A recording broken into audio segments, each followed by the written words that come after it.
Stedia-B TV, Stedia-B TV, for God's glory. Shalom nshuti bakundwa, twaramukije amahoro y'Imana aho muri hose. Nizera ko muguwe neza, natwe turimwe turashima Kristo mu yapfuye akazuka ubu ari muzima.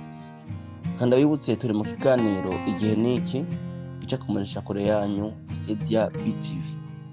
Reka nongere mfate kano kanya ngira ngo nshimire abantu bagenda badutera intege, babwire ngo Imana ibahezagire cyane. Ikiganiro cy'uno munsi igihe niki ngomba ko tuganira ku ijambo dusanga muri Yohana igice cya 4:23 gushika ku 24.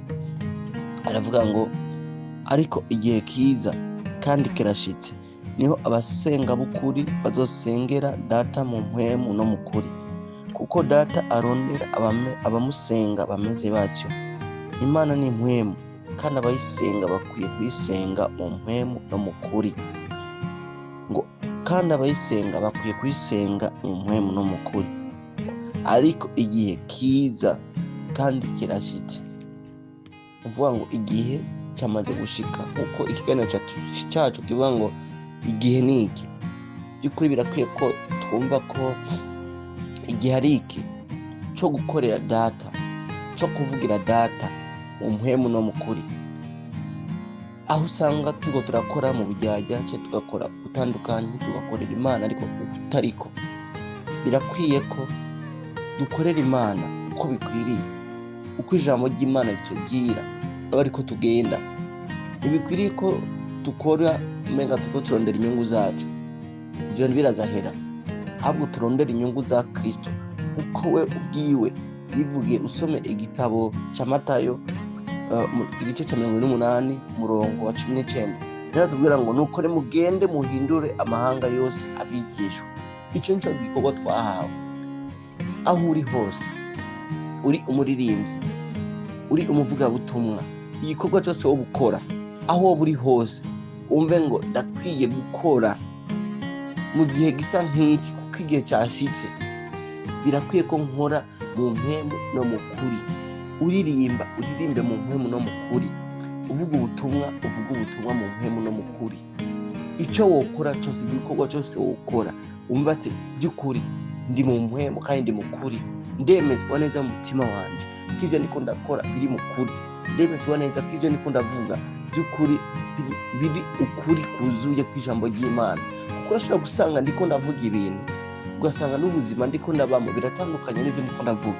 Ariko birakwiye uko kuri muri twebwe aba ariko tubashikiriza abandi, tubabwire ukuri kw'ijambo ry'Imana.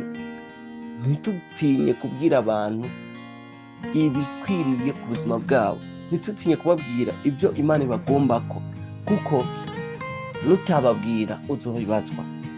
Ariko kuba uriho, kuba washizweho mu gihe gisa nk'iki, ni kugira ngo abandi bamenye mbega Imana ibagombako iki, ibashaka kwiki, kugira ngo bahindukirire Imana. Kuko ijambo ritubwira muri Matayo nk'uko twahavuze ko ngo genda muhindure amahanga kuba bigishwa.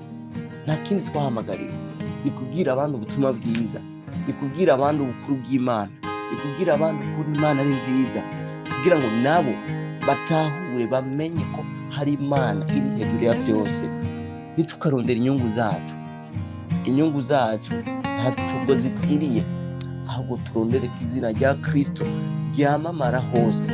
Iki ni igihe kuko uwamenye Kristo, uwamenye Imana ahaguruka kugira ngo yamamaze Kristo, yamamaze uwamuhamagaye, yamamaze uwamutoranije. Nk'uko wenyine wivuga ngo nije nabatoranije, si mwantoranije, ariko nije nabatoranije. Rero twumve ko iki ari cyo gihe, uyu niwo mwanya wo gufata ingingo, wo kumenya mbega ndiko ndakora mu buryo bwahe, mbega ndiko ndavuga mu buryo bwahe, kugira ngo izina ry'Imana rikomeze gushirwa hejuru, kugira ngo n'abataramenya Kristo bamenye Kristo uwo ari we.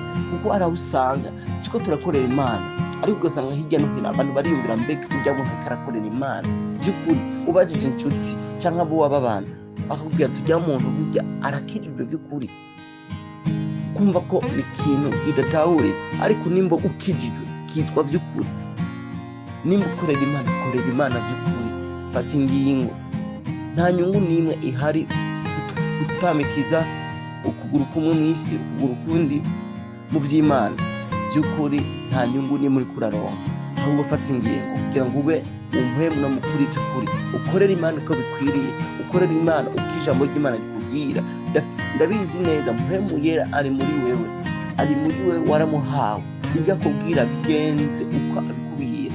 Nimba akubwiye genda uko nyene, nimba akubwiye kora uko nyene, kugira ngo dukomeze gushira izina ry'Imana hejuru, twamamaze Kristo, ibintu byose bikomeze kugenda neza. Ndagutumira inshuti mukundwa ko dukorera mu mpemu no mukuri. Ubuzima bwacu bube ubuzima bw'ukuri, ivyo tuvuga aba arivyo dukora. Imana ibahezagire.